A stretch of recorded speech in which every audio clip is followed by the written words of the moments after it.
Hey guys, so today we'll be going over the Emotional Game Awards debacle, then we'll be getting into PC elitism, and then we just kind of take a dip in the old mind palace and see what comes out on the other side in a big rant. Let's get into it!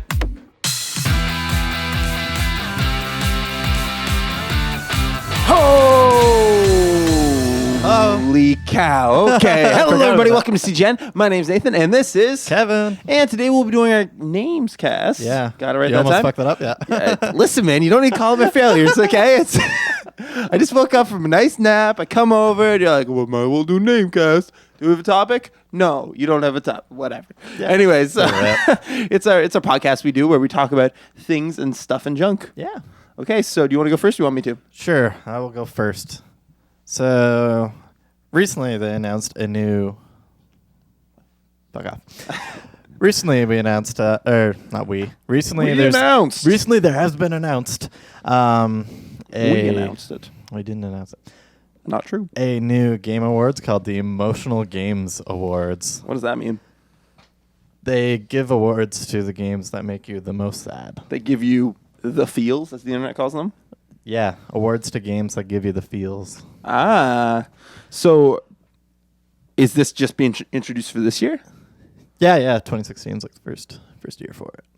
Interesting. It is interesting. There's probably to bring this up today because there's been a lot of discussion about it. Okay. Just making somebody sad isn't really something to be awarded, I think. But like, it's not like a very complex emotion, and it's pretty decently well known like how to do it if that's your end goal. Realistically, though, I think you're missing the breadth of the unless they specifically mean sad, but emotional doesn't just mean sad. Emotional means it makes you feel emotions. They mean sad. Oh, then that's just mistitled. Yeah, yeah, okay. It is. But I think it's just better than the Sad Game Awards because then it makes you think that the game is sad, as in disappointing. Okay, that's another qualm of mine for another day. Then. I don't like that. Anyway, but there's a lot of people who think like we should probably aim for a higher bar in games. But okay, see, why are you sad in a game? Usually I'm sad because there's some type of emotional connection to the game where like in Last of Us, they did a great job. I mean, I talk about this game all the time, but it's the only game in recent memory that made me cry. Where it's like, oh shit, like this really hit home somewhere. So obviously there's something right in the storytelling there. And I can't think of another game that has made me like legitimately sad or like really upset that I didn't love. So I don't. Yeah, well, there's two sides of it. One side is the games that like specifically try to strike that emotion of sadness. They're specifically trying to make you sad. Last of Us is trying to make you a lot of things, mostly scared and sad. Yeah. Like those are the two things there. Game I bring up a number of times, Gravity Ghost, aims at making you like anxious and curious and sad. Like, so there's ways to do sad games well. They need to be mixed in with other emotions and given that complexity, or else it's just kind of shallow. Because your optical drive got a little foggy for Gravity Ghost, did it not? Oh, yeah. At the end, it's not... It's sad, it's not right? Cheery. It's not cheery. It's sad stuff. Yeah. Okay, so I don't understand your issue with it. Is it just because saying it like this means specifically that just sad games deserve a reward? Or I don't understand. Awarding games because they make you sad isn't the correct thing to be doing. You should be awarding games that have emotional complexity to them. Because this is saying, like, if the game is sad, then that's, like, the height of emotional complexity, but it's really not. Right. Obviously, like, video games are just fun 90% of the time. That's what they're going for. It's that kind of fun goofiness. But, like, you can have games that are just, like, I don't know, anxiety and fear and I don't know, whatever other non-sad, non-happy emotion and still be like beautifully emotionally complex game. Right. Yeah, one that hits for me always is 30 Flights of Loving. Have you played this? No, I haven't. It's the characters kind of almost look like Minecraft people. There's no voice acting. People just make like sounds in it.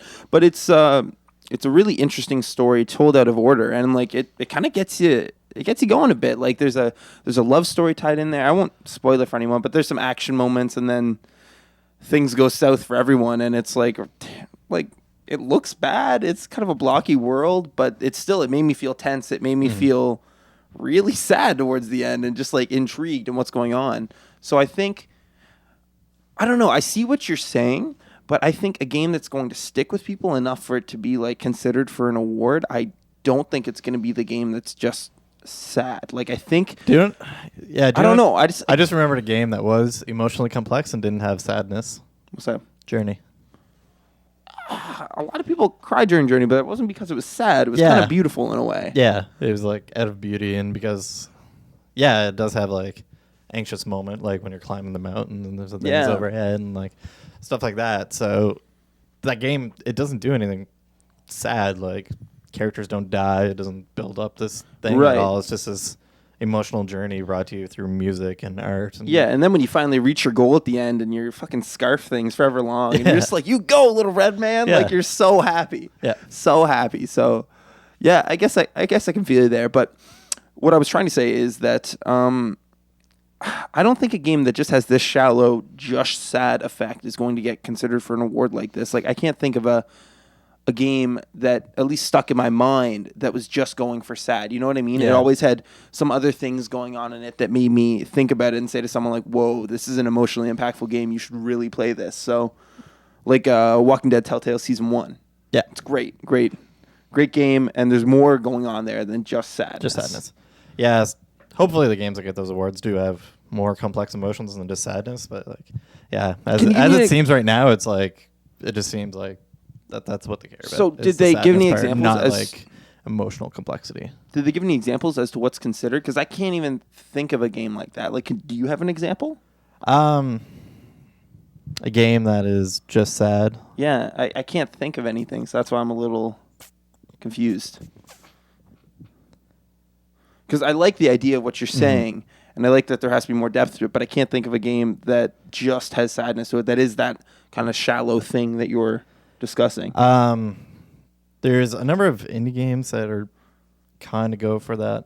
It's actually one game that I cannot, for the life of me, remember the name of, but it's like this really, really simple game, and it's kind of a non-game too. But like the point of it is just to bring up the discussion of just how high the suicide rates are in South Korea. Oh, like that's just straight up sad and like sure informative. Yeah, it's informative too. But it's not emotionally complex. Right. I guess I get you. Yeah. Kind of. I think there's an altruistic meaning behind a game like that, or it sounds like it, though. Yeah. So, I don't know, but I guess we're not specifically discussing the merits involving the production of the game. We're more talking about the emotions that it's trying to invoke from the player individual. Mm-hmm. It's a deep topic, dude. Yeah. That's like something for a philosophy course, really. Yeah, really. Jesus. Yeah, because people come here for philosophical ideas. Cool. That was a good topic, actually. Okay, so my topic. As you all know, I've been a console slub for the longest time now. And Kevin, this son of a bitch, has converted me kind of. He's like, listen, I'll make you a computer. So I'm like, fine. So I bought a computer. It's a mid-level thing. It's okay. It's it's gonna run like Witcher 3 fine and a bunch of other games. Yep. Let's play PC games. Yeah, exactly. That's what and I got it for just under $1,000, so it should be okay. Canadian. Yeah. Canadian dollar, bad stuff. But anyway, so it should run things just fine. Now I want to talk about why console or PC gamers are so far up their ass. And why is this master race thing a thing? Because like I've told people and they'd be like, oh, finally now you're going to become a gamer. I'm like, go fuck yourself. Like, what do you... So what's up? The PC master race thing itself, that's totally a joke on what this is, which is there is definitely a lot of elitism in the PC gamer crowd. It's kind of insane. Honestly, I've never completely understood it myself, but I can kind of see where they're coming from. There is definitely a much, much, much larger library on PC than there is on all consoles combined. The extra control that you get, just playing your game, like being able to set graphics, heck of a lot more controller options. I see what you're saying, but at the same time, and people make fun of other people for this and call them like stupid and stuff like that, but it's just, it's so simple with the console. Yeah. You literally is. get this console, you plug it in. There's going to be no hiccups unless there's a big glitch with the game or something like that. But that can happen on PC as well.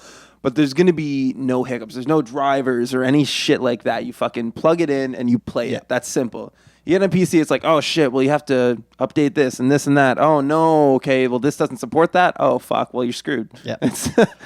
Yeah, I think that's kind of the mentality too, because PC gaming is for people who are really into gaming. Yeah. And consoles are kind of more for people that are like into entertainment. And on that entertainment point, actually, there was a while ago, Extra Credits, I think on their Extra Play channel, they did a little video talking about Destiny. And how that game is specifically targeted towards entertainment. It's meant to be mindless and easy to get into and all that stuff, because that's what people want, right? People actually enjoy that. It's like escapism, really, is what it is. And Destiny is on consoles because consoles are also the escapism form of gaming, right? They aren't a lot of work other than setting the damn things up to take hours. Yeah. Fuck. Yeah, they aren't a huge amount of work. You just turn them on, choose your game, play. Yeah, it's simple. That's it. You aren't fiddling around with graphics, trying to get your FPS to stay above 60 and all that stuff. You just play the game. Play the game. It's nice and simple. You did say something, though, that I think may offend a few console gamers.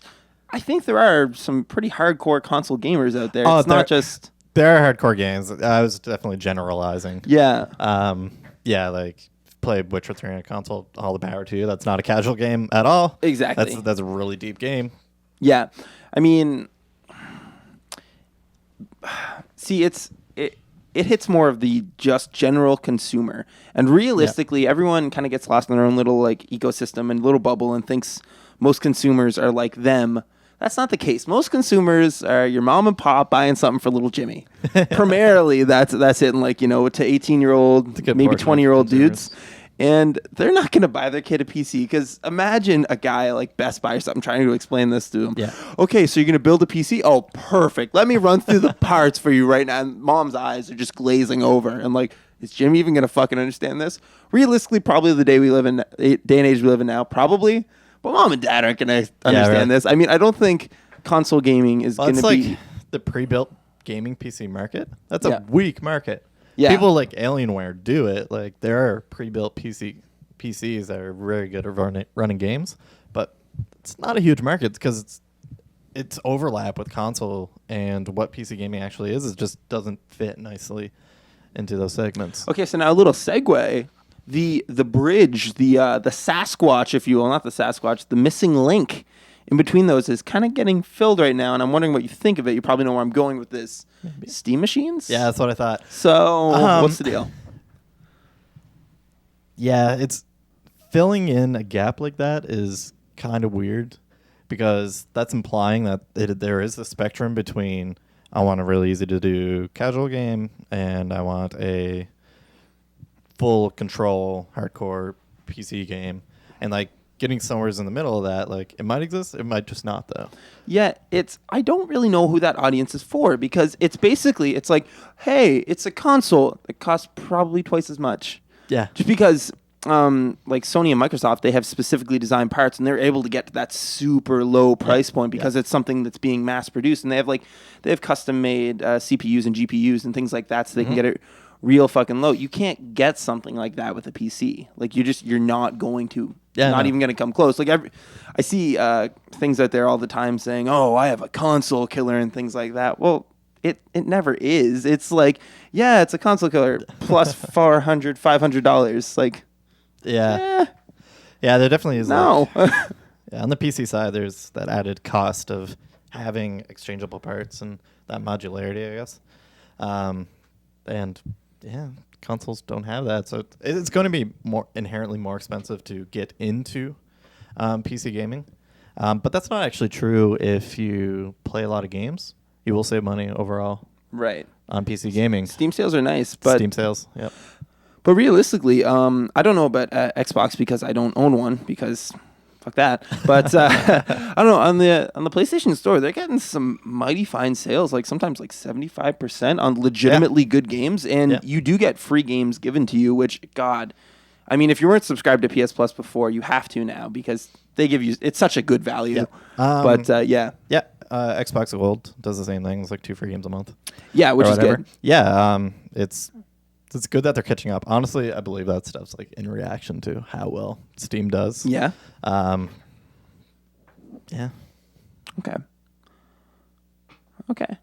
I'm with you there. I'm with you. What was I going to say? Okay, yeah, so because we have a little bit more time here, I thought might as well delve into this too. At what point do you think the power of the machine playing the game isn't really even going to be significant anymore with regards to streaming? Because I don't know, is that going to be the future? It seems potentially logical. Games are always going to feel better the lower the response time is. Mm-hmm. With internet streaming, it can feel really good. Like you can get like you played server I tried it like PlayStation. Yeah, you can get server connections that are like 10 to 15 milliseconds or whatever, and those feel great. But it is inherently slower than like the 5 milliseconds you get on your own machine, and it's also dependent on like what kind of internet you have, and like a lot of that stuff isn't there. Like we're lucky because we live in town, right? We have a really snappy internet connection. Even across like our whole province, internet's kind of decent. But I do have coworkers that like, if they wanted to download a game off Xbox Live, 2 days. Yeah, it's insane. I used to be like that too. Yeah. But realistically, Kev, let's think 20 years from now. You know what I mean? Like internet's gonna be fast everywhere. Yeah. And Google will dominate the planet, and we'll all be eating our food in tablets, right? No. But I sense that's where things are going. Yeah, potentially could get there someday. Even if it does ramp up, then that's so much processing power that needs to be done on the server side. Like, they're pretty good at doing that, but that's not scaled up to, like, mass market. Right. At all yet. That's pretty low market share. Yeah. Imagine if everybody played games on that, then you basically need what would be like $1,000 gaming machine for every person who uses your service. Right. And would it be worth it for them? And then subscription costs would go up, is what you're saying. Yeah, it's costly. And just the feasibility of it is kind of rough, especially given that we're approaching the cap of what CPUs can do until we develop new technology. Are we approaching the cap? Yeah, so Intel is starting to fail on their, what do they call it? The tic-tac cycle? Something like that. Basically, what they would do is they would do a cycle of making the transistor smaller and then doing a speed boost, I think is what the other off-cycle thing is, on their processors. Oh, no, not speed boost, architecture change. So they would get like two boosts in speed each time. However, they're starting to fail that. Oh, okay. They can't get the transistors any smaller anymore. Yeah, you can only go so small, eh? Yeah. For that little piece of silicon there as well. Yeah, so either they do more architecture changes, which they can't do, like kind of as they figure out new tricks and stuff to make the processors faster, or they just don't update for a year. And that's where they're at now, actually. They're missing the back and forth. So it's reaching the cap, kind of electrons can only move so quickly through such a small area, it just doesn't... Yeah, like transistors are down to like 14 nanometers or something. They're like 100 atoms wide. Yeah, it's pretty ridiculous. Insane. Yeah, pretty insane. But at the same time, I think, fuck it, I'm gonna get into it. So then, okay, we were talking about something the other day where I've taken a course in quantum. I'll give you that to start off, but it still breaks my brain. Quantum computers, is that something that can potentially be used in conjunction with normal computers to produce a faster process? Potentially, yeah. So there's always a chance that realistically in the future, quantum computers could probably be more powerful. But things need to be reworked from the ground up because of the way they approach problems, right? Yeah, they do approach problems differently, and honestly, that probably can just be translated hardware side. Oh, really? So that, like, software side, it's kind of the same thing, but there is, like, kind of algorithmic differences. Like, if you want to, find an item in a list, like regular computers, you just go through the list one by one until you find it. Quantum computers, that's not how you do it. You approach it from a completely different angle, and either there is something on the side that says, oh, they're searching through a list. I know how to do that with quantum, so da-da. So that way the person writing it just says quantum search, whatever. Or the people programming need to actually know how those algorithms work and how those are different. And that would be a huge learning curve. Yeah. Yeah. And not to break down kind of too stupid, but just to make it a little bit simpler. So is it then possible to essentially make like a translation box or something like, do you know what I'm saying? Where it would take whatever the quantum computer's saying and ask it the proper question and then give it back in the answer that makes sense to normal computers? Or would that super limit the process? Honestly, it could be done like on the quantum computer side. So quantum computers can do everything that mechanical computers can. Right. Mechanical computers can do everything that quantum computer can. So it's just going to... They're just faster at different problems. Yeah. So really, you could ask a quantum computer something in mechanical computer language. The quantum computer would translate that into how it knows how to figure out the right. problem. Okay, so I and understand. then figure it out. Yeah. Right, which may take longer depending on the question. Yeah. Honestly, the translation process is going to slow it down. But if the question is something that's really, really long to do on a regular computer, then it's going to blast through it. So yeah. It seems as though the conjunction of the two is the way things are going to move until there's an entire rework of how questions are asked. Or I'm still having trouble following this. So it's either the two working together because one of them's better at solving one problem, the other one's better at solving one problem, or it's a very, very long learning curve of how do I program for quantum computers. Yeah, so I was right. Yeah. Okay, cool. So I got that. Interesting. Lots of stuff, craziness. Yeah. Don't matter if you're black or white. Lots of future. We're out. Threw the joke in there. Good job. Boom. The shirts. You get that? That was... job. That means clever. Yep. Clever. Kevin's looking at me like, just shut You the hit your fuck. head and there was a really hollow sound. It's not hilarious. I wasn't gonna say anything about it. That you're right. There was a really hollow sound. It made a good tunk. You're just like, fuck. I knew there's nothing in there. It's bad. It's just it's the can of empty tuna just sitting in there. Empty tuna. I gotta go back to bed. You gotta go eat. Yeah. You know what? I'm pretty full actually. I'm not gonna get into what I ate. What am I doing right now? Let's just take off. Hey guys. Best episode yet.